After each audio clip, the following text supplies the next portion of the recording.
کے قریب جانے سے صحابہ کو منع کیا تھا. بڑا دلچسپ واقعہ ہے. رمضان کی راتوں میں بھی زوجہ کے قریب جانے سے منع کیا تھا. ایک صحابی تھے, وہ رات میں کہیں چلے گئے. اب بڑے پریشان ہوئے, رسول اللہ صلی اللہ علیہ وسلم کے پاس آئے, عرض کیا یا رسول اللہ مجھ سے غلطی ہوئی, رمضان کی رات میں میں نے اپنی زوجہ کے قریب چلا. آپ نے فرمایا کیوں؟ وہ بڑا دلچسپ واقعہ ہے, بظاہر تھوڑا حیا کے خلاف بھی ہے لیکن اتنا بھی نہیں ہے. وہ کہہ رہے میری زوجہ کہیں پانی بھرنے کے لیے جا رہی تھی, ان کی پنڈلی کھلی تو میری نظر بیوی کی پنڈلی پر پڑی اور میں بس پاگل ہو گیا بیوی کے عشق میں. میں یہ اس لیے بیان کر رہا ہوں کہ جو لوگ نظر کی حفاظت کرتے ہیں وہ بیوی کے عشق میں پاگل ہوتے ہیں. جو دن رات انٹرنیٹ پر پنڈلیاں دیکھتے رہتے ہیں انہیں بیوی کی پنڈلی بھی کیا شکل بھی اچھی نہیں لگتی ان کو. بدنظری کا یہ عذاب ہے, وبال ہے کہ جو اللہ نے گھر میں آپ کے لیے بٹھائی ہے وہ آپ کو اچھی نہیں لگے گی.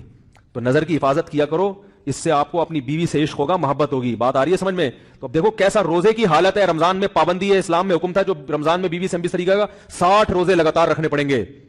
کتنا بڑا جرم, لیکن صحابی سے برداشت نہیں ہوا. صرف زوجہ کے پاؤں پہ نظر پڑی ہے.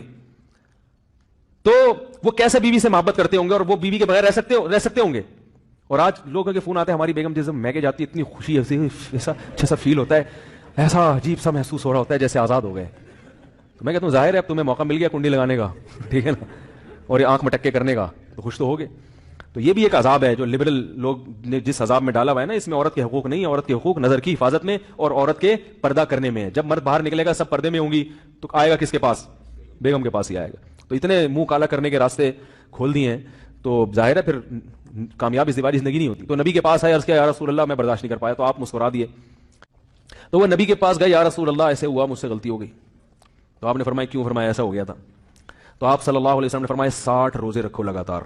انہوں نے فرمایا ایک کی طاقت نہیں ہے, اس میں یہ ہو گیا 60 کیسے رکھوں گا, نہیں ہے طاقت 60. آپ نے فرمایا ٹھیک ہے پھر 60 غریبوں کو 2 ٹائم کا کھانا کھلاؤ. فرمایا اس کی بھی طاقت, بولو بھائی, نہیں. اتنے میں ایک صحابی لائے کوئی چیز صدقہ کرنے کے لیے.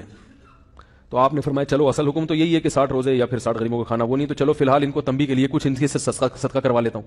فرمایا چلو یہ فلاں خیرات کی ایک چیز لے کر آئے ہیں, تم یہ لے کے غریبوں میں بانٹ دو. انہوں نے فرمایا مجھ سے زیادہ غریب پورے مدینہ میں بھائی کوئی بھی نہیں. آپ صلی اللہ علیہ وسلم مسکرانے لگے. فرمایا جاؤ کھاؤ اور بچوں کو کھلاؤ. واہ بھائی, غلطی بھی ہوئی اور گھر میں راشن بھی آ گیا. تو اس کے بعد قرآن کی آیت نازل ہوئی کہ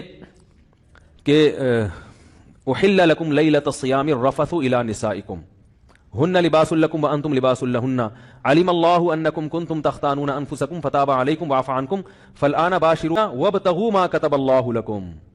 فرمایا اللہ کو پتا ہے کہ تم اس حکم پر عمل نہیں کر سکتے, لہٰذا رمضان کی راتوں میں تمہیں اپنی بیوی کے پاس جانے کی اجازت ہے, لہٰذا ان کے پاس جایا کرو اور اس اولاد کو تلاش کرو جو اللہ نے تمہارے مقدر میں لکھ دی ہے. قرآن جہاں بھی بیوی سے ریلیشن قائم کرنے کی بات کرتا ہے اولاد کا ذکر لازمی کرتا ہے. یعنی تلاش کرو اس اولاد کو جو اللہ نے تمہارے لیے لکھ دی ہے. ما کتب اللہ لکم, ما کتب اللہ علیکم نہیں ہے.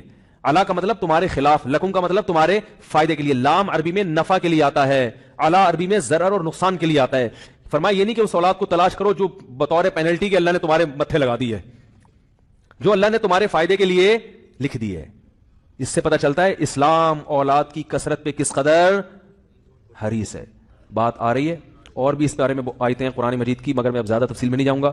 کچھ آیتیں رہ گئی ہیں, کچھ احادیث رہ گئی ہیں, تو وہ انشاءاللہ پھر اگلے